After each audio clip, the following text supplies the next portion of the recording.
오늘 우리에게 주시는 하나님 말씀은 사무엘상 27장 1절부터 사무엘상 28장 2절까지의 말씀입니다. 사무엘상 27장 1절로 28장 2절까지의 말씀, 구약 성경 454페이지에 있습니다.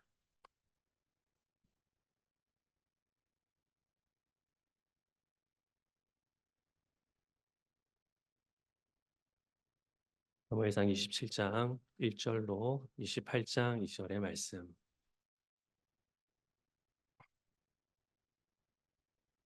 하나님의 말씀을 들으십시오. 다윗이 그 마음에 생각하기를 내가 후일에는 사울의 손에 망하리니 블레셋 사람의 땅으로 피하여 들어가는 것이 상책이로다. 사울이 이스라엘 온 경내에서 나를 수색하다가 절망하리니 내가 그 손에서 벗어나리라 하고 일어나 함께 있는 600인으로 더불어 가드 왕 마옥의 아들 아기스에게로 건너가니라. 다윗과 그의 사람들이 각기 가족을 거느리고 가드에서 아기스와 동거하였는데 다윗이 그 두 아내 이스라엘 여자 아히노함과 나발의 아내 되었던 갈멜 여자 아비가일과 함께 하였더니 다윗이 가드에 도망한 것을 혹이 사울에게 고하매 사울이 다시는 그를 수색하지 아니하니라. 다윗이 아기스에게 이르되 내가 당신께 은혜를 받았거든 지방 성읍 중 한 곳을 주어 나로 거하게 하소서. 당신의 종이 어찌 당신과 함께 왕도에 거하리이까. 아기스가 그날에 시글락을 그에게 주었으므로 시글락이 오늘까지 유다 왕에게 속하니라. 다윗이 블레셋 사람의 지방에 거한 날 수는 1년 넉 달이었더라. 다윗과 그의 사람들이 올라가서 구술 사람과 기르스 사람과 아말렉 사람을 침노하였으니 그들은 옛적부터 술과 애굽 땅으로 지나가는 지방의 거민이라. 다윗이 그 땅을 쳐서 남녀를 살려두지 아니하고 양과 소와 나귀와 약대와 의복을 취하고 돌아와서 아기스에게 이르매 아기스가 가로되 너희가 오늘은 누구를 침노하였느냐. 다윗이 가로되 유다 남방과 여라무엘 사람의 남방과 겐 사람의 남방이니이다. 다윗이 그 남녀를 살려 가드로 데려가지 아니한 것은 그의 생각에 그들이 우리에게 대하여 이르기를 다윗의 행사가 이러하여 블레셋 사람의 지방에 거하는 동안에 이같이 행하는 습관이 있다 할까 두려워함이었더라. 아기스가 다윗을 믿고 말하기를 다윗이 자기 백성 이스라엘에게 심히 미움을 받게 하였으니 그는 영영이 내 사역자가 되리라 하니라. 그때에 블레셋 사람이 이스라엘을 쳐서 싸우려고 군대를 모집한지라. 아기스가 다윗에게 이르되 너는 밝히 알라. 너와 내 사람들이 나와 한 가지로 나가서 군대에 참가할 것이니라. 다윗이 아기스에게 이르되 그러면 당신의 종의 행할 바를 아시리이다. 아기스가 다윗에게 이르되 그러면 내가 너로 영영이 내 머리 지키는 자를 삼으리라 하니라. 아멘. 이것은 하나님의 말씀입니다. 오늘은 가드 왕 아기스에게로 내려가니라 하는 제목으로 하나님 말씀 선포하도록 하겠습니다. 지금 남천안 장로교회에서는 사무엘상 강해를 계속해서 이어오고 있는데요. 오늘 설교는 가장 직전에 했던 설교입니다. 오늘 말씀을 통해서 또 우리가 한 말씀의 교제를 이루고 있는 하나의 한 몸 된 교회라는 사실을 확인할 수 있기를 간절히 바랍니다. 구약의 여러 인물들 중에서 다윗은 예수님을 보여주는 그림자요 예표의 사람입니다. 다윗이 이새의 아들로 태어난 것처럼 우리 예수님도 이새의 후손으로 다윗의 후손으로 태어나셨지요. 다윗이 베들레헴에서 태어난 것처럼 우리 예수님도 베들레헴 출신입니다. 다윗이 목자였던 것처럼 우리 예수님께서도 나는 선한 목자라 그러셨습니다. 다윗이 기름 부음을 받아서 골리앗의 머리를 깨뜨리고 대적 블레셋으로부터 자기 백성을 구원해내었던 것처럼 우리 예수님께서도 기름 부음 받으신 그리스도가 되시고 사탄의 머리를 깨부수고 죄에 사로잡혀 있는 저와 여러분, 자기 백성들을 구원해 내셨습니다. 다윗이 자기 백성들로 환영받지 못했습니다. 사울의 시기로 인해서 정말 오랜 기간 동안 도망자로 살아야 했습니다. 그래서 발 붙일 곳 하나 얻지 못하고 계속해서 떠돌아다녀야만 했습니다. 우리 예수님께서도 마찬가지였죠. 여우도 굴이 있고 공중의 새도 집이 있으되 인자는 머리 둘 곳이 없구나. 그렇게 말씀하셨습니다. 여러분 구약에서 기름 부음 받은 자를 가리켜서 메시아라 그렇게 부릅니다. 다윗은 그런 점에서 구약의 메시아라 할 수가 있죠. 대적에게 늘 쫓겨다니고 가족에게 환영받지도 못하고 고향 사람들에게 배척받고 자기 땅에 발붙일 곳 하나 없이 이리저리 떠돌아다녔던 다윗의 이 고난의 여정은 오실 예수님께서 고난 당하실 것을 미리 보여주는 모습이기도 합니다. 우리 예수님께서 죽으시고 부활하신 이후에 엠마오로 가는 두 제자를 만나셨습니다. 두 제자는 예수님이 바로 이스라엘의 구속자가 될 것이라 그렇게 믿고 있었던 사람들이었는데 그만 예수님이 십자가에 못 박혀 죽어버리시니까 우리가 잘못 생각했나 보다. 그렇게 결론을 내리고는 터덜터덜 엠마오로 걸어가는 길이었지요. 그런데 부활하신 예수님께서 이들에게 나타나셔서 하셨던 말씀이 무엇입니까? 이런 미련하고 선지자들이 말한 모든 것을 마음에 더디 믿는 자들아. 그리스도가 이런 고난을 받고 자기 영광에 들어가야 할 것이 아니냐 하시고 이에 모세와 및 모든 선지자의 글로 시작하여 모든 성경에 쓴 바 자기에 관한 것을 자세히 설명하시느니라 그랬습니다. 그리스도가 히브리어로 하면 메시아가 이런 고난을 받았던 것을 도무지 모르느냐 미련한 자들아. 그리스도라면은 고난을 받고 영광이 들어가야 할 것이 아니더냐. 그렇게 말씀하시고는 구약 성경을 쫙 펼치셔서 모든 성경에 쓴 바 자기에 관한 것을 다 짚어가시면서 예수님에 관한 이야기들을 다 풀어주셨던 것이지요. 그리스도가 고난을 받고 영광에 오르게 된다 하는 이 이야기를 하실 때에 우리 예수님이 기름 부음 받은 다윗이 고난을 통과한 후에 영광에 오르게 되는 이 이야기 해주셨을까요? 안 해주셨을까요? 당연히 해주셨겠죠. 당연히 해주셨을 것입니다. 다윗의 이야기야말로 오실 예수님의 이야기를 먼저 보여주는 예고편과 같고 하나님의 기름 부음 받은 진정한 메시아 예수님의 그림자와 같은 사람이기 때문에 그렇습니다.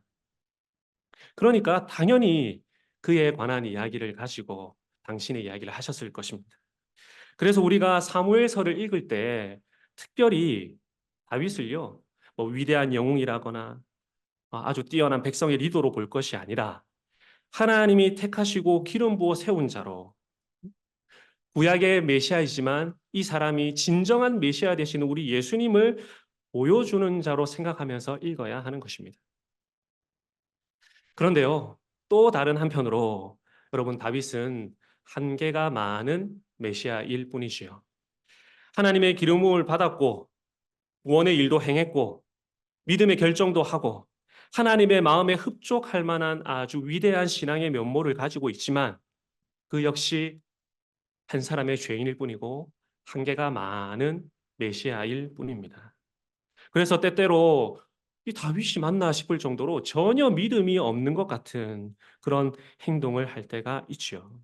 그렇기 때문에 우리가 구약 성경을 볼 때에 다윗을 볼 때에 이런 다윗의 훌륭한 면모에 매료되다가도 동시에 그의 이런 한계를 딱 보게 되면은 하나님께서 택하여 기름 부어 세우실 진정한 메시아 완전한 그리스도는 도대체 언제쯤 올까? 이렇게 학수고대해야 할 것입니다. 이것이 구약 성경에 나오는 수많은 인물들의 역할이고 그들이 손가락과 같은 기능을 하고 있기 때문에 그들이 가리키는 이 손가락의 끝, 우리 예수님을 봐야 되는 것이죠. 우리가 이 사실을 잘 기억할 수 있어야 하겠습니다. 제가 왜 이런 말씀으로 오늘의 설교를 여느냐 하면은 오늘 본문에 등장하는 이 다윗의 모습은 너무나도 인간적이기 때문입니다. 26장에 등장하는 다윗의 모습과는 완전히 상반되는 다윗의 모습입니다. 26장에서는 다윗이 사울을 죽일 수 있는 또 한 번의 기회가 왔는데도 불구하고 그를 살려주었죠. 아비새가 사울을 죽이겠다 그렇게 할 때에 오히려 그를 막아 세우면서 사울을 살려주기로 결정했던 다윗의 훌륭한 면모가 드러나는 장이 바로 이 앞장에 있는 26장입니다. 자기 정욕을 따라 행하지 않고 아버지의 뜻을 따라서 행하는 기름 부음 받은 자. 원수를 직접 갚지 않고 아버지께 원수 갚기를 맡기고 있는 기름 부음 받은 다윗. 정말 훌륭한 모습이 바로 앞장에 드러나는데요. 그런데 오늘 본문을 읽어보면은 정말 우리를 당혹스럽게 할 만큼 정반대의 인간적인 다윗의 모습을 오늘 본문이 이야기하고 있는 것이죠. 오늘 본문에 다윗은 자기와 함께하는 사람들을 모두 다 이끌고 가드로 망명합니다. 가드는 블레셋의 한 도시이고요. 여러분 블레셋은 이스라엘 백성의 대표적인 대적입니다. 그런데 지금 하나님 나라의 기름 부음 받은 왕이 대적의 땅으로 자기 백성들을 가득 데리고 내려가고 있습니다. 그 이유가 무엇인지 오늘 본문 1절의 말씀에 나오죠. 한번 보실까요? 다윗이 그 마음에 생각하기를 내가 후일에는 사울의 손에 망하리니 블레셋 사람의 땅으로 피하여 들어가는 것이 상책이로다. 사울이 이스라엘 온 경내에서 나를 수색하다가 절망하리니 내가 그의 손에서 벗어나리라 하고 그랬습니다. 다윗이요, 사울의 창 끝을 피해가지고 도망 다녔던 세월이 너무나도 길었습니다. 다윗이 도망 다닌 경로를 한번 쭉 추적해 보면요, 그 좁디 좁은 유다 땅 안에 한정이 되는데요. 여러분, 이 유다 지파의 땅은 우리나라 강원도보다도 작은 땅덩어리입니다. 나무가 없는 척박한 광야이기 때문에 저 멀리서 양 한 마리 지나가는 거 다 보이는 그런 지역입니다. 오늘날 뭐 강원도에 빽빽한 산림이 있는 그런 곳이 아니란 말이죠. 숨기가 참 어렵다 그 말입니다. 게다가 여러분, 십 사람들처럼 다윗이 숨었다 하면은 사울에게 고발하는 이들이 있었습니다. 그러니까 그 좁은 땅덩어리에서 고발하는 사람도 있고 멀리서도 다 보이는 그런 척박한 환경 속에서 사울의 추적을 피하며 산다는 것은 정말 기적과 같은 일이죠. 사울이 3천 명의 수색대를 동원해 가지고 벼룩을 찾듯이 수색했기 때문에 여러분, 다윗 한 사람 찾는 거 너무나 쉬운 일입니다. 그런데 다윗이 혼자만 도망 다녔습니까? 처음에는 그와 함께 했던 무리가 300명이었고 나중에 600명까지 불어났고 600명의 가족들까지 포함하면 더 많은 무리들이 이끌고 그 좁은 땅덩어리로 돌아다니고 있는데 며칠이면 사울의 손에 잡혀야 되는 것이 사실 당연한 일입니다. 그런데 다윗이 십수년을 도망치며 다니고 있어요. 물론 우리는 그 이유가 하나님께서 다윗을 보호하셨기 때문이라는 것을 잘 알지요. 사무엘상 23장 14절에 보면은 다윗이 황무지 요새에도 있었고 또 십 황무지 상볼에도 유하였으므로 사울이 매일 찾되 하나님이 그를 그의 손에 붙이지 아니하시니라 그랬습니다. 차라리 사울의 손에 좀 붙이시지. 죽을 위기가 되면은 또 살려내고 죽을 만하면은 또 지켜주셔가지고 이런 피로감이 많은 삶을 십수년을 살았을 다윗. 여러분, 얼마나 고되고 힘들었겠습니까? 다윗을 향한 사울의 살기는 또 어땠습니까? 여러분, 사울의 다윗을 향한 질투와 살의는요, 정말 대단했습니다. 자기 앞에서 수금을 타던 다윗을 향해 가지고 창을 던지고 다윗이 가까스로 그 창을 피했더니 다시 그 창을 집어서 또 던진 사람이 사울이었어요. 후일에 똑같은 일을 한 번 더 반복합니다. 딸 메랍과 결혼시켜 주겠다는 꾀를 내어 가지고 그를 전장으로 내몰아서 블레셋 장수의 칼에 죽게 만들려고 생각했던 사람입니다. 그것이 잘 안 되니까 이번에는 미갈을 주겠다 하고 결혼 지참금으로 블레셋 사람의 포피 100개 베어오라 하는 아주 무리한 요구를 해서 한 번 더 대적의 칼날에 죽게 만들려고 했던 사람이에요. 부하들에게 다윗을 죽이라고 명령한 것은 물론이고 자기 아들 요나단에게도 다윗을 죽이라고 명령할 뿐만 아니라 그 요나단이 다윗 안 죽이고 다윗을 정말 자기 생명처럼 사랑하는 것을 딱 보더니 요나단을 향해서도 창을 던졌던 사람이 사울이었습니다. 다윗이 창을 피해 달아나니까 그를 죽이려고 집을 포위하여 둘러싸고 미갈의 도움으로 가까스로 집에서 탈출해 가지고 라마나요스로 피신하니까 군사를 그곳으로 3번씩이나 보내어서 죽이려고 했습니다. 그래도 뜻대로 되지 않으니까 내가 직접 가서 죽여야 되겠다 해서 직접 찾아 나섰던 사람이 사울이었죠. 다윗을 좀 도와주었다고 노베 제사장들 85인들 그 가족에 이르기까지 가축에 이르기까지 다 죽였던 사람이 사울입니다. 블레셋이 그일라를 공격했던 적이 있죠. 그때 이스라엘 백성들, 그일라 백성들 원래라면 사울이 구원했어야 되는데 다윗이 사울 대신하여 구원하니까 고맙다 하기는커녕 이야, 다윗이 그 문이라고는 하나밖에 없는 갇힌 성 안에 들어갔으니까 내가 다윗을 죽일 조로의 기회가 왔다 생각했던 사람이 사울이었습니다. 사울이 용변을 보러 굴에 들어왔을 때에 다윗이 그의 옷자락만 살짝 베어내고 한번 살려주었던 적이 있죠. 다윗은요, 이 일 때문에 마음에 큰 가책을 느끼면서 내가 하나님의 기름 부으신 받은 자를 이렇게 해하려고 했구나 하는 그 마음이 있었다는 그 사실 때문에 눈물로 요를 띄우고 통에 자복을 하는데 그에 대해 가지고 그때 사울이 말하기는 네가 선하다, 네가 나보다 더 의롭다, 너를 통해서 하나님이 이 나를 세우실 것이다 이런 말을 했다가도 다시 기회를 얻어가지고 군사를 보내서 다윗을 죽이려고 추적한 인물이 사울이었습니다. 그리고 오늘 본문 바로 앞장에서 다윗이 사울을 한 번 더 살려주자 내가 다시는 너를 해하지 않겠다. 내가 어리석은 일을 하였으니 대단히 잘못되었다 말했던 사울입니다. 보십시오. 이러한 과정 속에서 다윗은 물론 하나님의 보호하심도 경험했고요.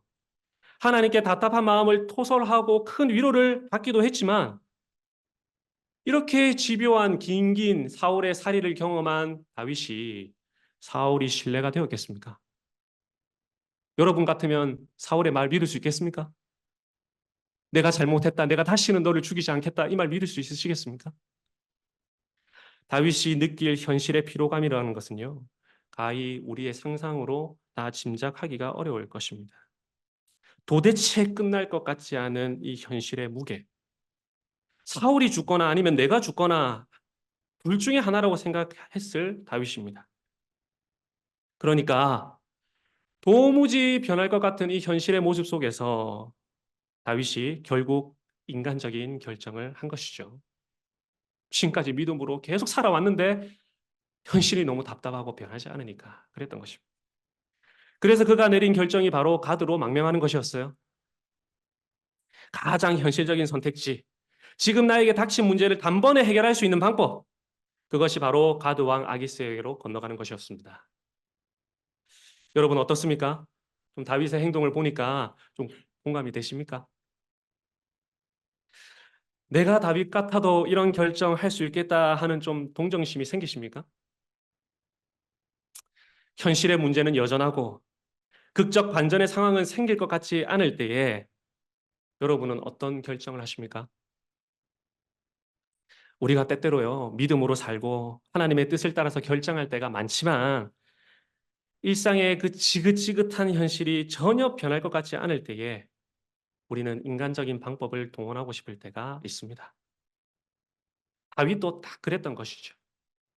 내가 블레셋 사람의 땅으로 피하면 사울의 수색은 이제 끝나겠구나.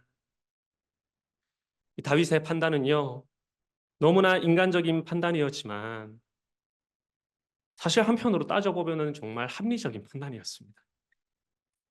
그와 함께한 600명의 사람들을 데리고 집단 망명을 하게 되면은 여러분 아기스 왕의 손에 대단히 좋은 카드를 쥐어주는 격 아니겠습니까?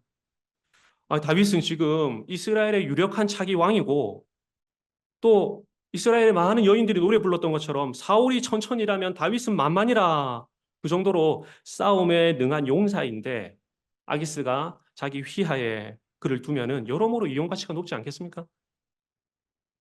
또 그와 함께하는 사람도 600명이나 되니까 야, 600명을 이끌고 달릴 정도면은 야, 다윗에게 지도자로서의 면모도 분명히 있는 것이구나. 사울에게 3,000명의 수색대가 있었다면은 다윗에게 있는 600명도 적은 숫자가 아닌데 아기스에게는 아주 이용하기 좋은 정치적인 카드였을 것입니다. 다윗도 당연히 계산해 봤겠죠. 과거에 한번 가드로 도망했을 때에는 다윗이 혼자인데다가 살고 싶어가지고 침을 질질 흘리고 벽을 끄적거리면서 미치적 연기를 했기 때문에 아기스의 눈에는 그저 미치광이에 불과했습니다. 하지만 지금은 완전히 다르지요. 블레셋의 용장이었던 골리앗을 이기고 그의 목을 벤 적군의 장수가 이제 내 부하가 되겠구나 생각한다면 아기스로서는 정말 구미가 당기는 일입니다. 그러니까 아기스도 지금 여러모로 좋은 선택을 한 것이고 가드로 망명할 이 다윗도 현실의 문제로부터 벗어나는 나름의 좋은 선택을 하고 있는 것이죠. 그래서 4절에 보면 다윗이 가드에 도망친 것을 혹이 사울에게 고하매 그다음에 뭐라고 되어 있습니까?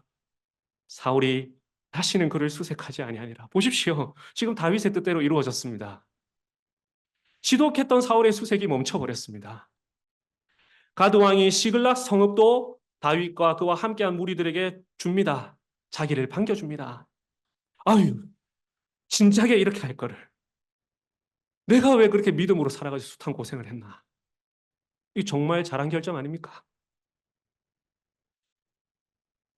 시글락을 얻은 다윗은 그곳을 거점 삼아서 1년 4개월 동안 아기스의 용병으로 주변을 약탈하기 시작하죠. 그가 망명을 했으면은 이 아기스 왕의 호감을 살 만한 일을 해야 안 되겠습니까? 그래서 주변 나라들을 약탈합니다. 그런데 내용을 보면은 다윗은 그래도 나름대로 기름 부음 받은 이스라엘의 왕으로서의 정체성을 지키려고 했던 것 같습니다. 8절에 보시면은 다윗과 그의 사람들이 올라가서 그술 사람과 기르스 사람과 아말렉 사람을 침노하였으니 그들은 옛적부터 술과 애굽 땅으로 지나가는 지방의 거민이라. 다윗이 그 땅을 쳐서 남녀를 살려두지 아니하고 양과 소와 나귀와 약대와 의복을 취하고 그랬습니다. 누구를 침략하고 공격했느냐 하면은 이스라엘의 주변 나라 침략했어요. 특별히 여러분 여기 보시면은 아말렉 민족이 있습니다. 여러분 아말렉은요. 하나님께서 신명기 25장 17절에 아말렉의 이름은 천하에서 도말할지니라 너는 결코 잊지 말지니라 말씀하실 만큼 이스라엘의 대적이었지요. 왜 그런 거 하니 이스라엘 백성들이 출애굽할 때에 그 긴 행렬에서 뒤처졌던 약한 자들, 여자들, 노인들, 어린 아이들을 칼로 쳐 죽였던 민족이 바로 아말렉이었기 때문입니다. 그래서 하나님께서는 아말렉을 이스라엘의 대대의 원수로 규정하시고 그들을 천하에서 지워버리라 하셨습니다. 그래서 이스라엘의 초대 왕이었던 사울이 해야 했던 전쟁이 바로 아말렉을 진멸하는 일이었는데요. 그런데 이 왕이 하나님의 명령을 거스르는 거죠. 아말렉의 왕이었던 아각도 살려주고 진멸하라 했던 가축들 중에 좋은 것들 다 남겨두고는 하나님께 제사 드리려고 그랬습니다. 이렇게 아주 멋들어지게 말을 했습니다. 그래서 사무엘이 그 유명한 말 하지 않았습니까? 순종이 제사보다 낫고 듣는 것이 수양의 기름보다 나으니 이는 거역하는 것은 사술의 죄와 같고 완고한 것은 사신 우상에게 절하는 죄와 같음이라. 왕이 여호와의 말씀을 버렸으므로 여호와께서도 왕을 버려 왕이 되지 못하게 하셨나이다. 이 일 때문에 사울이 폐위가 된 거예요. 그런데 지금 다윗은 마치 사울이 못한 일을 완성짓기라도 하는 것처럼 지금 가드로 망명한 그 상황 가운데서도 아말렉을 침략해가지고 그 성의 남녀들을 다 죽이고 있습니다. 오늘은 너희가 어디를 침략하였느냐 아기스 왕이 물어볼 때에 다윗은 어떻게 대답합니까? 공격하기는 구술 사람, 기르스 사람, 아말렉 사람 쳐놓고는 제가 유다 남방과 여라무엘 사람 남방과 겐 사람의 남방을 쳤습니다. 보십시오. 이게 거기서 취한 전리품들입니다. 지금 다윗이 뭐 하고 있습니까?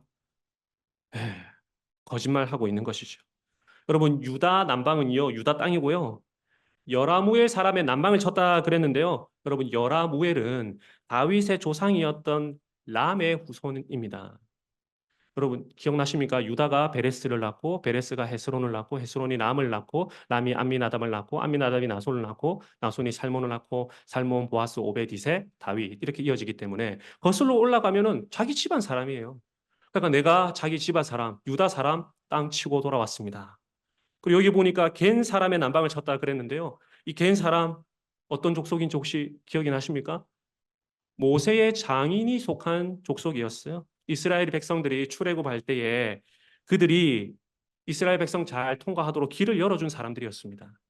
이스라엘과 친분이 있는 족속이었다 그 말이죠. 말하자면은 유다 땅이거나 이스라엘 백성과 친족 관계에 있는 사람들을 치고 왔다고 거짓말한 것입니다. 이 일이 들통나지 않도록 다윗은 침략한 땅의 모든 남녀를 싸그리 다 죽여버렸기 때문에 다윗이 지금 거짓말하고 있다고 일러 바칠 사람이 아무도 없는 거죠. 그래서 아기스가 그를 정말 신뢰하게 된 것입니다. 이야, 다윗이 지금 자기 백성에게 미움을 받게 되었구나. 이제 너는 영영이 내 사역자가 되어라. 가드로 망명하는 인간적인 선택이요. 거짓말을 낳고 이 거짓말이 결과적으로 대적의 왕의 아주 굳센 신임을 얻고 있습니다. 아기스가 다윗을 믿고 말하기를 다윗이 자기 백성 이스라엘에게 심히 미움을 받게 하였으니 그는 영영이 내 사역자가 되리라 하니라. 지금 여기 보면 아기스가 다윗을 믿었다 그랬는데요. 여러분 이 표현은 아브라함이 하나님을 믿음에 할 때 사용한 표현과 똑같습니다. 아기스가 아주 진정성 있게 다윗을 믿고 있는 거예요. 지금 다윗은 완벽하게 아기스를 속이고 있는 것입니다. 여러분 어떻습니까? 지금 다 다윗의 생각과 계획대로 되고 있습니다. 사울의 수색을 중단시켰고 대적의 땅에 살기 위한 그의 계획은 잘 이루어지고 있습니다. 시기는 이스라엘의 대적을 치면서 유다 백성을 쳤다고 거짓말함으로 실속도 챙기고 이스라엘의 기름 부음 받은 왕으로서의 정체성도 지키면서 아기스의 신뢰도 쌓고 블레셋 땅에서 자기 입지도 다지고 다 자기 계획대로 잘 돌아가고 있습니다. 그런데 어떻습니까? 자기 뜻대로 한 행동의 결과가 올무가 되어버리는 일이 생깁니다. 사무엘상 28장 1절과 2절을 한번 보십시오. 그때에 블레셋 사람이 이스라엘을 쳐서 싸우려고 군대를 모집한지라 아기스가 다윗에게 이르되 너는 밝히 알라 너와 내 사람들이 한 가지로 나가서 군대에 참가할 것이니라. 지금 이거 무슨 일이 일어나고 있는 것입니까? 아니 다윗이 이스라엘의 기름 부음 받은 왕인 다윗이 자기 백성을 쳐 죽여야 되는 상황이 생겨버린 것입니다. 이스라엘의 기름 부음 받은 왕이라면은 대적을 쳐 부수고 자기 백성을 구원해내야 되는데 외려 대적의 앞잡이가 되어가지고 자기 백성을 죽여야 하는 상황에 지금 내몰리고 있는 것이죠. 절대로 메시아가 해서는 안 될 일이 지금 일어나고 있습니다. 28장 2절에 아기스가 내가 너로 영영이 내 머리 지키는 자를 삼으리라 그랬지요. 여러분, 과거에는 대적 골리앗의 머리를 자른 다윗이 지금 대적의 머리를 지켜주는 자가 되게 생겼습니다. 그리고 이 전쟁에 나가게 되면은 당연히 이스라엘 백성들이 나오겠지만 그 상대편의 지도자로 누가 나오겠습니까? 사울 왕이 나오겠죠. 사울 왕, 하나님께서 기름 부어 세우셨다는 이유로 두 번씩이나 살려주었던 그 사울 왕이 전쟁에 나오게 되면은 자기가 살려주었던 일 다 허사로 돌아가는 일이 생기지 않겠습니까? 그가 했던 지금까지의 믿음의 행동들이 다 헛된 일이 되게 생긴 거예요. 여러분, 이게 지금 정상적인 상황이라고 보이십니까? 이스라엘의 기름 부음 받은 왕이 대적의 편에 서가지고 자기 백성을 죽이는 전쟁에 나아가야 되는 이 일이 정상적이냐? 절대 그렇지가 않습니다. 이것이 바로 인간적인 생각을 따라 행한 결과입니다. 전쟁에 나가게 되면 다윗은 정말 사면초가의 진퇴양난이죠. 이스라엘을 치든지 아니면 그 전쟁 그 순간에 본색을 드러내고 블레셋을 배신하든지 둘 중에 하나를 할 수밖에 없어요. 인간적인 결정이 올무가 되어버리고 하나님의 대적으로 행하게 되는 위기를 지금 자초하고 있는 것입니다. 사울의 수색을 끊어내고자 했던 인간적인 계획의 결과고 원수에게 자기 몸을 의탁한 다윗이 초래한 위기입니다. 이 전쟁에 다윗이 나가게 되면 정말 큰일 나게 되는데 여러분 다윗이 이 전쟁에 나갔을까요? 안 나갔을까요? 나갔을까요? 안 나갔을까요?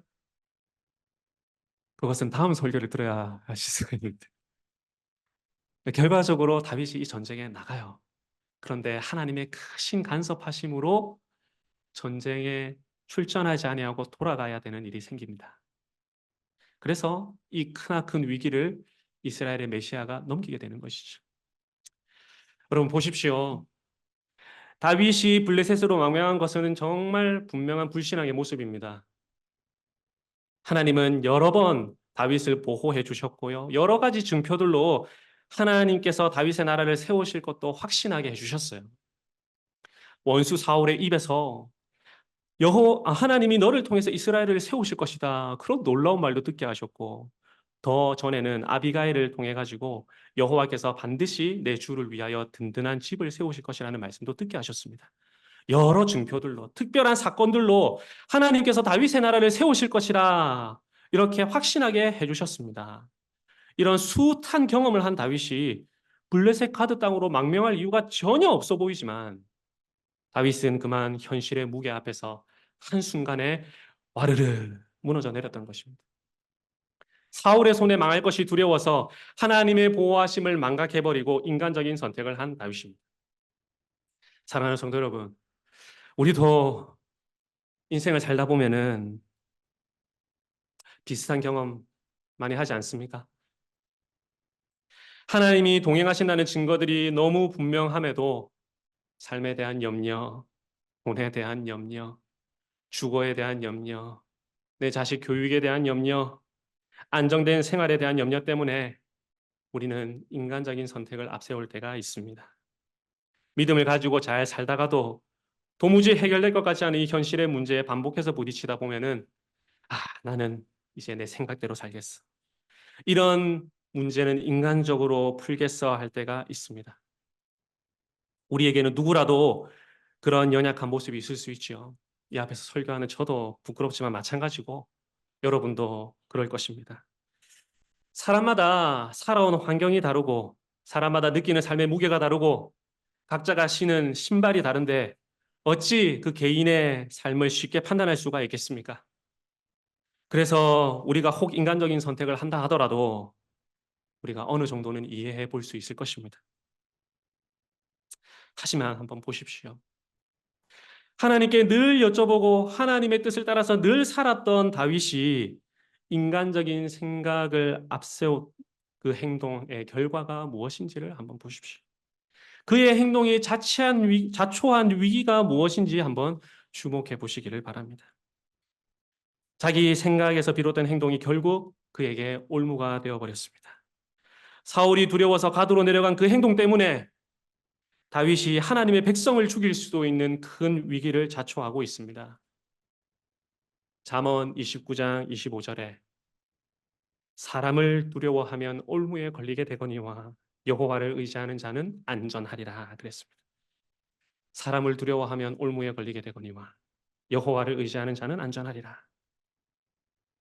사랑하는 성도 여러분, 현실의 무게 무시하자는 말이 아닙니다. 여러분이 겪고 있는, 감당하고 계시는 그런 삶의 무게들을 가볍게 취급하자는 말이 아닙니다. 설령 그것이 우리의 삶을 짓누르고 나를 피로하게 만들고 두렵게 만든다 하더라도 우리는 자기 생각을 따라 행하기보다 하나님의 뜻을 따라 행하는 길을 걸어야 한다는 말씀을 드리고 싶은 것입니다. 하나님을 배제시키고 인간적인 판단을 따라 행하는 그 길이 자초하는 위기를 우리가 똑똑히 볼 수 있어야 한다는 말씀을 드리는 것입니다. 내 뜻과 생각대로 살아서 아무 문제 없이 잘 돌아가는 그 일이 하나님을 대적하는 결과가 생길 수도 있다 그 말입니다. 연약한 다윗의 모습을 보면서 저와 여러분이 얻는 교훈이 있기를 간절히 바랍니다. 네, 오늘 본문의 다윗에게서 불경건함과 연약함이 여지없이 드러나고 있지만 그럼에도 불구하고 오늘 정말 소망이 되는 한 구절이 있습니다. 그 구절 하나가 오늘 본문 속에 있는데요. 사무엘상 27장 6절의 말씀이 그것입니다. 이거 같이 한번 읽어볼까요? 27장 6절 시작.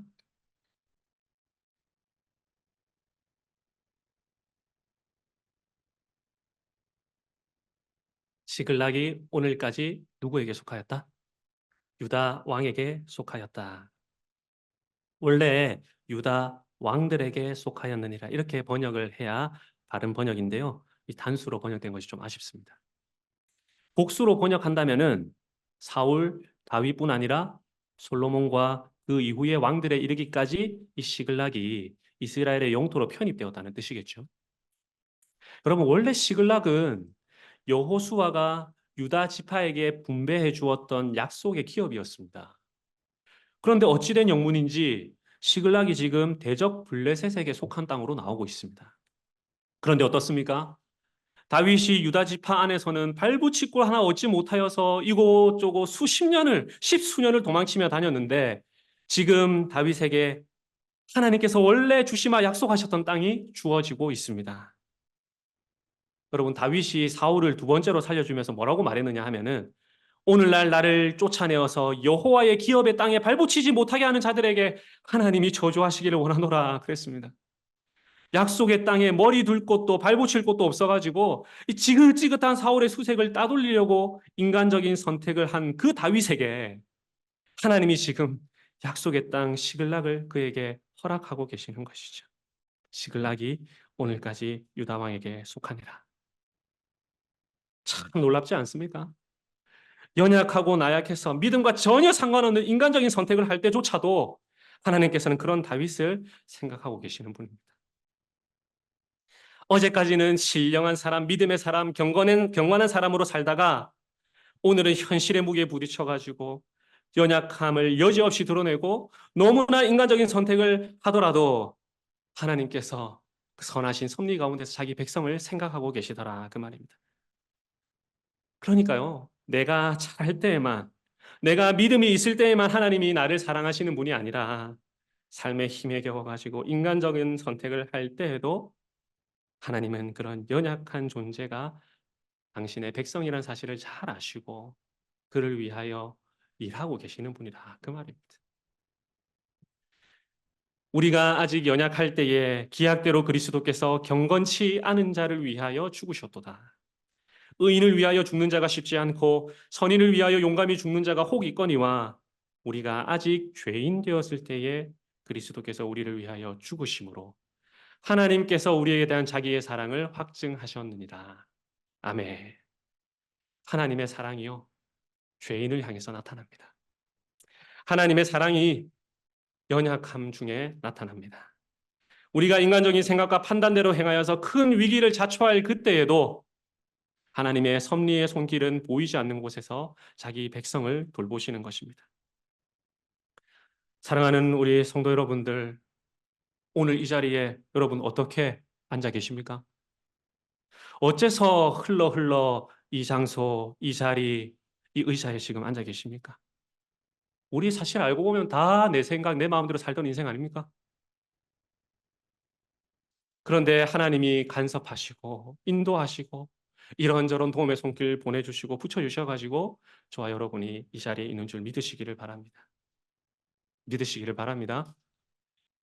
인간적인 판단, 연약한 한 사람으로 내린 결정 중에서도 하나님이 여러분을 생각하셨기 때문에 약속의 기업, 교회라는 이 땅 안에 저와 여러분이 발붙일 곳을 얻었음을 기억하시기를 바랍니다.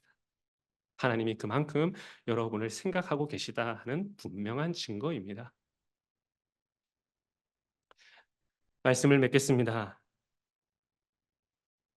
현실의 무게 앞에서 믿음으로 사는 것이 버거울 수 있습니다.